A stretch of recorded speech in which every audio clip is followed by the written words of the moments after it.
Assalamualaikum, kembali lagi bersama T-Course. Kali ini saya akan mereview penggunaan Samsung S21 FE setelah kurang lebih 1 bulan perbaikan LCD karena green line. Untuk harga normal perbaikan LCD sebesar 1,5 juta dan untuk baterai 400.000, dan saya mendapatkan diskon 50% dari harga sekitar kurang lebih 2 juta dan saya hanya membayar 941.000. Yang saya rasakan setelah perbaikan baterai dan LCD yang dilakukan oleh Samsung Service, baterai menjadi tidak cepat panas untuk pemakaian normal, seperti kita nonton YouTube, Instagram, editing video, dan lain-lain. Setelah saya baca dari komen-komen dan mencari sumber-sumber lainnya, kelemahan layar AMOLED ini berada pada kondisi baterai yang cepat panas. Jadi ada kemungkinan jika pemakai Samsung S21 FE ini sudah berumur lebih dari 3 tahun, dan cara pemakaiannya yang ekstrim, seperti banyak main game dan mengambil video dalam waktu yang lama, akan membuat baterai menjadi cepat panas. Nah, panas ini nih yang akan cepat mengurangi umur dari LCD AMOLED. Dan mungkin apabila HP ini terjatuh, terkena benturan, terjepit, atau tertindih, dan akan membuat LCD tambah bergaris. Dan kondisi terkena green line pun bisa terjadi kembali, karena dari komen yang sudah saya baca dari kawan-kawan yang lain, ada yang sudah pernah mengganti, setahun kemudian kena lagi green line. Dan ini juga dikarenakan pola pemakaiannya yang masih sama seperti tadi, main game lama, mengambil video yang lama. Ini akan membuat baterai cepat panas yang akan mempengaruhi layar LCD AMOLED. Dari kejadian tersebut, saya ada beberapa tips tentang cara pemakaian dan perawatan baterai Samsung S21 FE ini biar awet. Nah, tips-tips ini menurut pendapat pribadi saya ya. Kalau kalian punya tips-tips lain, silakan tambahkan di kolom komentar bawah. Oke, yang pertama, jadikan HP ini sebagai driver kalian yang hanya berfokus pada pemakaian ringan, seperti kebutuhan chatting, medsos, pengambilan foto atau video yang ringan-ringan ya, lalu editing video, agar HP ini tidak menjadi terlalu cepat panas. Yang kedua, jangan main game yang berat-berat di HP ini. Ya, kalau memang senang main game-game yang berat, cobalah cari HP-HP Cina yang memang untuk main game. Sekarang kan banyak yang harganya sudah murah dengan spek-spek yang luar biasa ya. Nah, seperti contohnya saya, karena HP ini terkena green line pada bulan Agustus di 2024, kemudian tambah lama tambah banyak garis-garisnya, akhirnya saya membelikan HP Cina under 2 juta untuk kebutuhan chatting saya ya, karena untuk kerja jadi susah baca-baca chatting kalau banyak garisnya.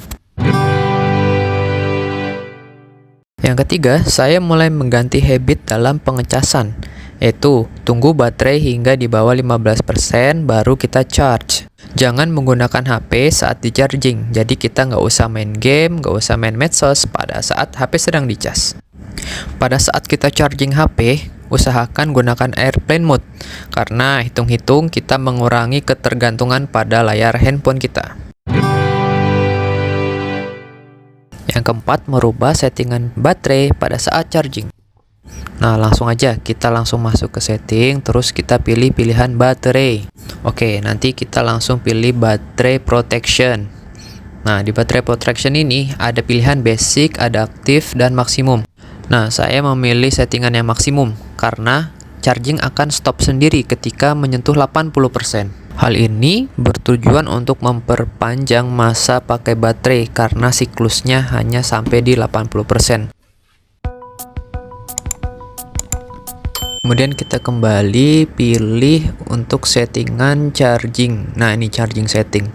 Nah, ini di on kan semua. Show charging information, fast charging on, fast wireless charging juga on. Nah, fungsinya pada saat kita charge, HP ini sudah punya kemampuan untuk fast charging, jadi kita tidak terlalu lama untuk mencharge biar bisa kepantau istilahnya, nggak sampai ditinggal tidur.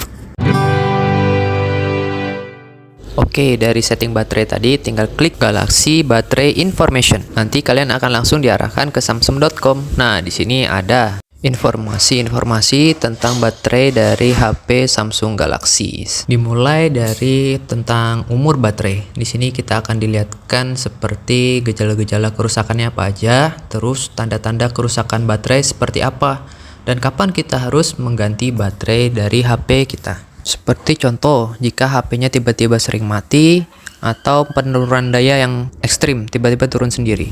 Sini juga ada informasi bagaimana cara kita mendiagnosis baterai dari HP kita ini. Ya, tinggal diikuti aja nih langkah-langkahnya.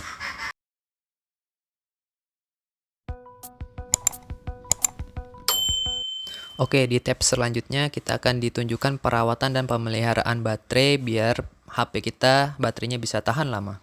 Nah, suhu yang optimal untuk penggunaan baterai handphone Galaxy kita itu sekitar dari 0 sampai 35 derajat. Intinya jangan sampai HP kita tuh menjadi panas yang berlebih atau panas ekstrim. Nah, itu bisa mengurangi umur baterai dan mengurangi umur LCD AMOLED.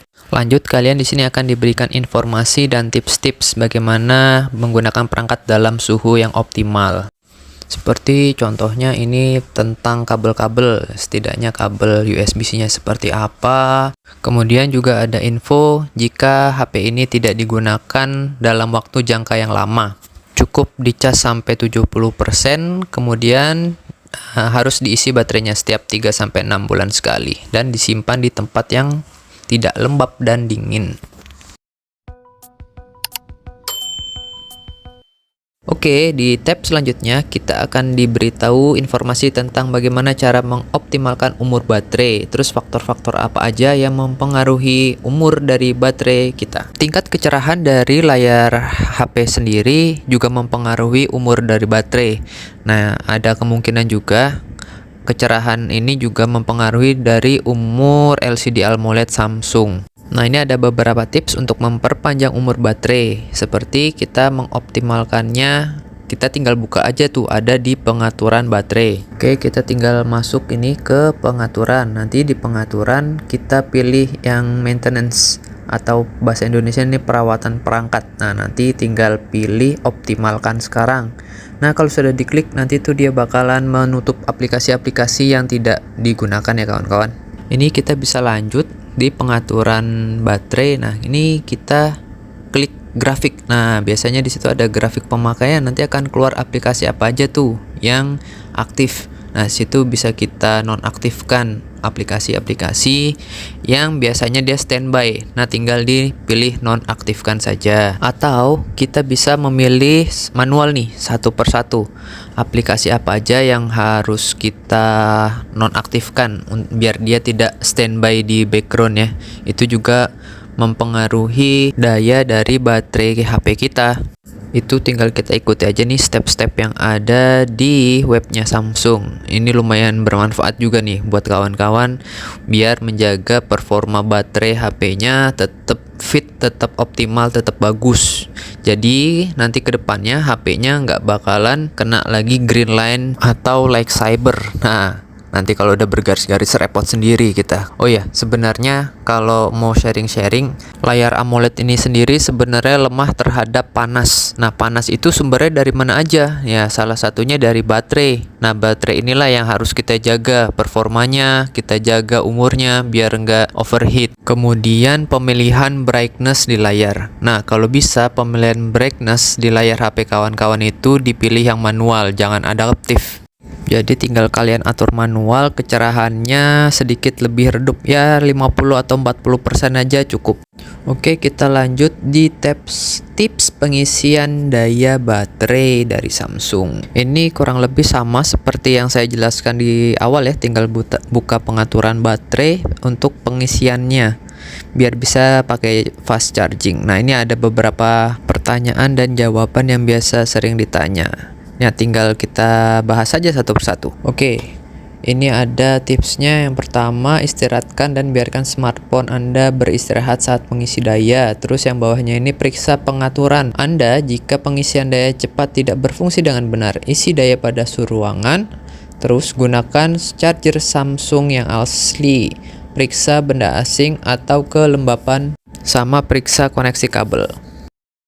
Oke, dan artikel atau informasi-informasi pertanyaan-pertanyaan selanjutnya bisa kalian satu persatu dibuka nih di tips mengisi daya di samsung.com. Semoga informasi ini bisa bermanfaat bagi kalian semuanya.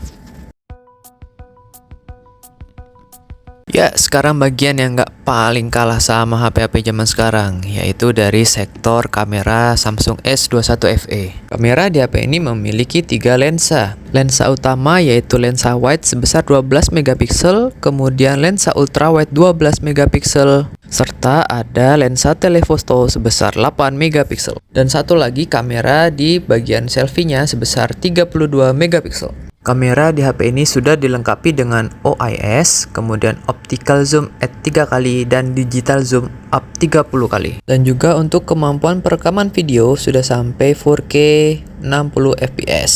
Nah, kalau kita buka menu kamera, oke, untuk menu default yang sudah tersedia di Samsung S21 FE ini terbilang cukup lengkap.